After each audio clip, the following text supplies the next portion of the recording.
Hello everyone, it's Bernard here on behalf of MovieGameNostalgia.com. I'm a day early, let's put that back down a little bit. There you go, you can see more of my lovely face. I'm a day early today because might be struggling tomorrow. So this is Sunday the 27th of October. So I hope you put your clocks back last night if you're in the UK and get the extra hours sleep, although I always wake up the same time, so it doesn't really make any difference to me. I just woke up an hour earlier. So anyway, I'm doing this today because I might be struggling tomorrow to be able to do it.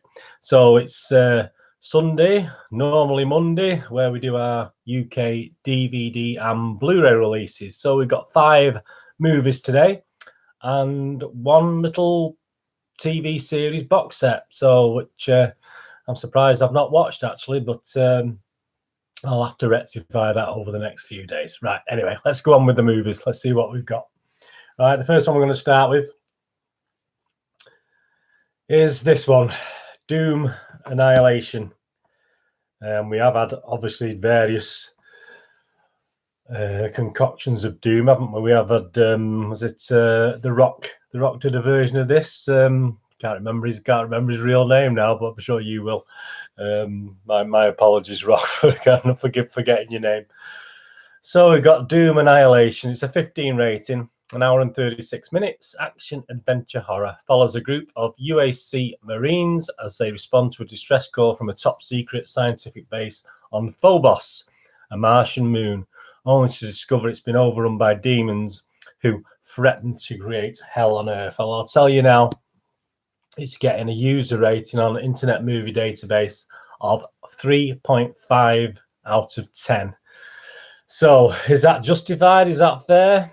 Well, I'll have a quick look at the some of the reviews for you. Joe Lando, 1 out of 10.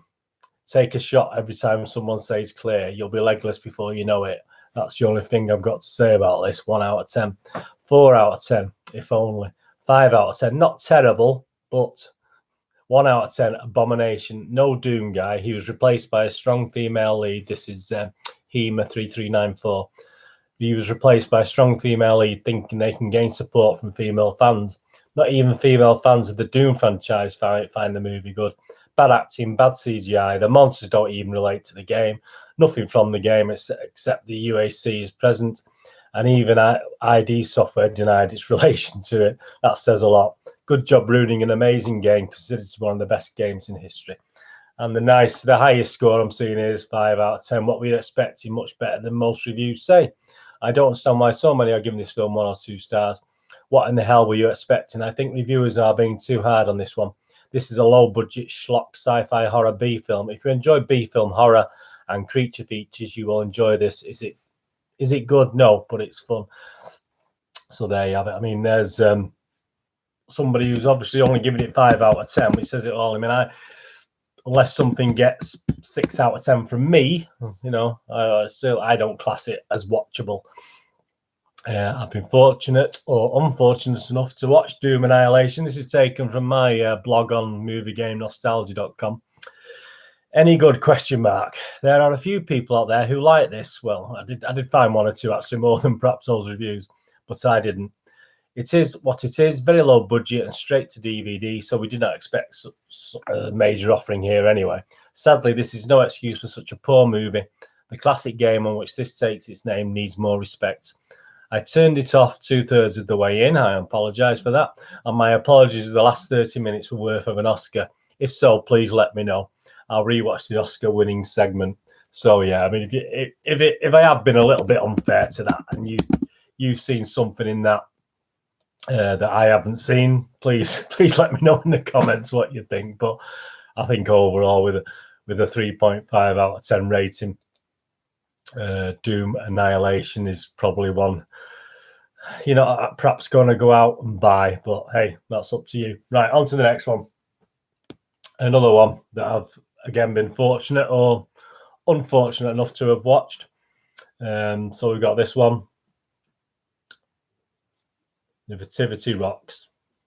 I think this is the 3rd now or the 4th. I'm not overly sure if it's which one it is now, to be honest with you. But if you know the sort of franchise, it's based around kids and obviously the first one was obviously a nativity play and the kids doing it. So I think you more or less know about it. It's a U rating, an hour and 40 minutes, comedy, family musical. It's classed as, obviously it came out of the cinemas last year, so this is why it's come out on DVD now before this Christmas. The staff and students from St Bernadette's Primary School in Coventry audition for a place in a rock musical competition. So, well, again, it's getting not the greatest score. It's getting a 4.1 out of 10 on Internet Movie Database. So there's not a great deal of love out there for this. I'll read a couple of reviews. Future release. Painful, should carry a health warning. Pretty painful to watch, but I can imagine it's appealing to some children as pure pantomime. The acting is generally terrible and the story is quite preposterous. If you have nothing else to watch and don't need to dedicate more than a few brain cells to this, then it's okay. But otherwise, you'll feel like you've missed out on not seeing this. So 1 out of 10 enough now. I saw the film before Christmas last year, and I got to say I wasn't impressed. The other nativity films were better, but this one had a completely different cast compared to its predecessors, so they give it 1 out of 10. I'll have a look down. We did get an 8 out of 10 from SGG 1972. Fun family movie set in the Midlands, although predictable storyline, it has been tastefully done. The kids are stars. So, as you can see, not a total wipeout on the score front. Right, let's have a look at what the old moviegamenostalgia.com, what I wrote on there. I'm sure it was very complimentary. Attempts to be cute, a slightly younger school of rock. Sadly, although 1 or 2 of the children are likeable, this is pretty awful. Why the need to have a male central character who talks and acts like a 5-year-old is beyond me. In fact, a 5-year-old will be far more grown up. The first Nativity and its sequel were watchable. This is just sad. Put an end to the franchise once and for all. So I did give it a 5 out of 10 rating because obviously there were probably 1 or 2. I quite like some of the tunes they did, but I mean, obviously they're picking on tunes that we all like, and some of the kids were okay. Some of the kids, but it was just I think it was the adults. I think the adults were absolutely terrible. But I give it 5, and that's good compared to the 4.1 that they're getting on Internet Movie Database. So. Anyway, it's a kids thing, and if you want to buy it for your kids for Christmas, and you like the other nativities, yeah, I'm not going to put you off buying it, but I think it's a pretty dreadful one, to be honest with you. On to the next one. Very dark, sinister image. Opus 0.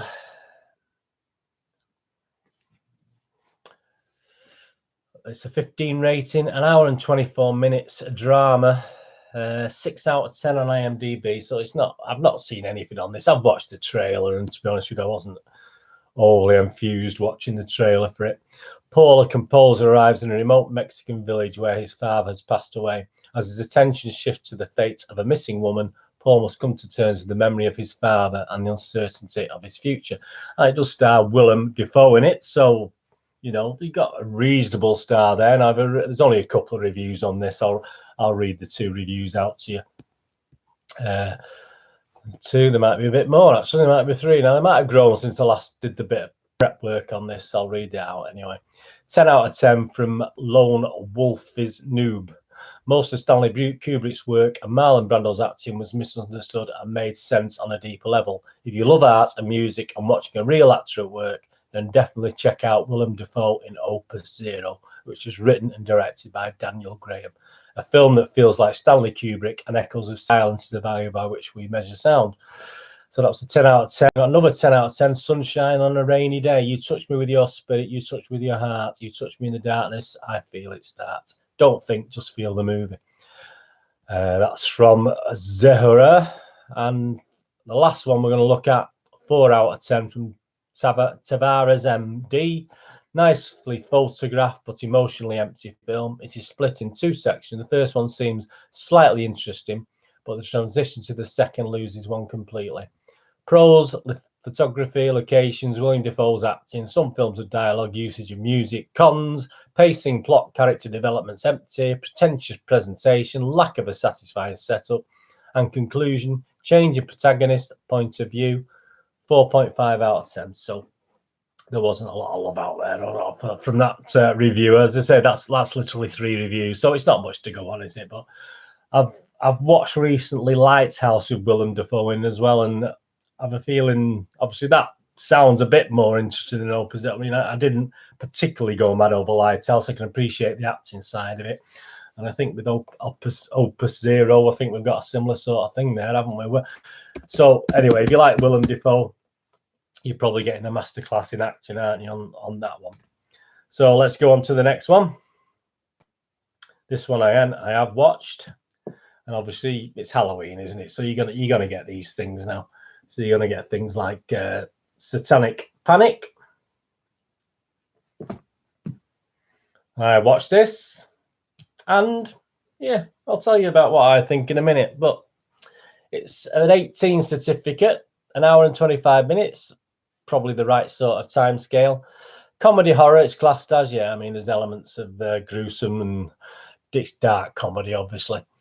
Pizza delivery girl, at the end of her financial rope, has to fight for her life and her tips when her last order of the night turns out to be a high society Satanist in need of a virgin sacrifice. So obviously she does obviously fill that requirement. Metascore, which is the critics, they're giving it a 5.1 out of 10, which isn't great, is it? But we actually have a 10 out of 10 from Film Threat, Laurie Kikita. The movie's also just plain out fun, and I feel like a lot of other horror films could take a lesson from it. New York Times give it 7 out of 10, again complimentary. The comedy horror film Satanic Panic is the kind of movie that revels in the details of eviscerations, demonic orgies. With jovial bad taste and a bag of gruesome tricks, the director Chelsea Stardust cheerfully invites her audience to hail Satan. But you don't get a 5.1 rating without some low scores. And we get from the Hollywood Reporter 5 out of 10. It's a fun concept, but the feature lacks the deft touch required to make disembowelments and virgin sacrifices actually seem amusing, although gorehounds will certainly get their fill. Roger Ebert, obviously, of the Sheila O'Malley for RogerEbert.com, as Danica the Head Witch, draped in a bright red gown with matching lipstick. Rebecca Romijn gives a very perverse and funny performance. All icy intimidations and glamorous power, but she didn't obviously have much to say about the rest of the film, the Satanic Panic. So 5.1 from the critics, only gets a 5.5 from the users as well. So the users are not overly in love with this one either. So I'll give you a couple of those, what they're saying, and then I'll give you my opinion on that I've actually put out there. Low budget, not good enough. 7 out of 10, not what you think. Quite a nice surprise. 2 out of 10, horror, but not what you expect. It was 2019 April, and Avengers Endgame was topped Avatar for all-time box office earnings. Some wedding photographers shocking by that, as who would expect that another horrible movie was so successful again. What that has got to do with the film, I have no idea whatsoever. 7 out of 10, funny and gory, great combination. Throwback 80s B-movie, horror at its finest, lots of blood, lots of fun. 9 out of 10. Oh, for FFS, they were about to bang me to death with a giant kildo. Okay, that's obviously a line from the film. Shows you the sort of level of humour and that you're going to get from this one. 5 out of 10, bonkers. A weird horror comedy. You hit some marks, but made me wanting more, and it wasn't supplying. So there you go. I mean, I'll just put the next one in. I'm going to have a look at. Let's have a look at my review for Satanic Panic. I gave it, I'll tell you now, I give it a 6. Did I give it a 6 out of 10? Let me just confirm that for you. I might be lying to you there. Yeah, I give it a 6 out of 10, which is a watchable rating for me. Nice to see. It was linked with Fangoria. Nice to see that Fangoria had an input to this, but the scores from critics and Joe Public are less than complimentary with this comedy horror. I just about enjoyed it, with a 6 rating being the watchable level. The main reason is that I really invested in our heroine, not hero, I'm old school, whose character I really wanted to come out on top. Hayley Griffith plays the lead Samantha Sam Craft very well. Most of the humour misses, but elements with our pizza girl did make me smile. The supporting cast is a mishmash of overacting or wooden acting, but I found the storyline silly but watchable. I didn't expect much from watching this, and was just pleasantly surprised. So yeah, I thought it was okay. I wouldn't say it was absolutely brilliant and everyone should go out and watch it, etc. But I quite like for this time of year. It was just a good, as you said, a sort of B movie slasher thing that I did enjoy, and I'd recommend Satanic Panic. even though obviously I want to give it 6 out of 10. That's very watchable in my opinion. And the last film we're going to look at is a film called Vita and Virginia. Not the most inspiring of posters there or images for the film. It's a 12A, an hour and 50 minutes, so nearly 2 hours, a bit too long in my opinion. A biography, drama, romance. It's the fascinating true story about the love affair between socialite and popular author Vita Sackville West and literary icon Virginia Woolf. Well, obviously I've heard of Virginia Woolf, not so much Sackville West. Gemma Arterton, Elizabeth Debicki, Isabella Rossellini star in this. That's 5.5 Internet Movie Database rating. Not the greatest. Metascore 4.3, even worse. So sometimes the critics tend to like these style of drama films more than the public, but the critics are only giving it 4.3 out of 10. You go down to a 3 out of 10 from the New York Times, Jeanette Katsoulis. Vita and Virginia takes a passionate real-life affair between two enormously gifted writers and proceeds to throttle the life out of it. That's quite funny. And the highest score from Roger Moore, not the Roger Moore, of Movie Nation. This is a film of somewhat mutual admiration and clever words, the products of a wickedly brilliant mind, Woolf, and a popular poetress and wit descended from gypsies. Isabella Rossellini plays Vita's disapproving gypsy grand dame mother. A sapphists with scandalous appetites. The Guardian give it 6 out of 10. So, not exactly fantastic scores. They just have a look at a couple of Joe Public, you and me scores. What people thought of it that have managed to see this. Vita and Virginia. 8 out of 10. Beautifully shot. I can't argue with that. Beautifully shot, beautiful costume, beautiful actresses. I came to this movie thanks to Gemma Arterton, and my heart was touched due to the scene of Elizabeth Debicki, her tears when she's hard to utter because she's Miss Vita. It's hard to get the dialogue. Well, you know, I mean, but still give it 8 out of 10 even so. 3 out of 10. Poor job. Tedious movie. Too much focus on the few sex scenes. Well, I don't think they overdid the sex. You know, the focus. To be honest with you, more talking than doing sex. Debicki smokes very little, and even then it's fake, so they don't like it. 10 out of 10. Loved every minute. I truly don't understand the hate, the bad reviews. The movie is stunning. It is like visual poetry, like watching emotions and thoughts flow like water in a river. At times soft and streamlined, while chaotic and violent at others. 8 out of 10 exudes seductive eloquence. And the final one I look at on this one, 2 out of 10 beautiful costumes and sets, and ZZZZ. So obviously they fell asleep. Well, this will get awards. The planet is 1% gay, but Hollywood loves to push it. Just look at the movies that get awards. This movie has amazing costumes, some of the best I've seen for the period. Has great sets, makes you believe they are real. The relationship between two famous writers in the 20s, and so boring. People were snoring all around me. If you can't sleep, this is the movie for you. So yeah, I mean, I'm not going to go that far. I'm not going to go that cruel on it. I'll just read you out my blog on Internet Movie Database about Vita and Virginia.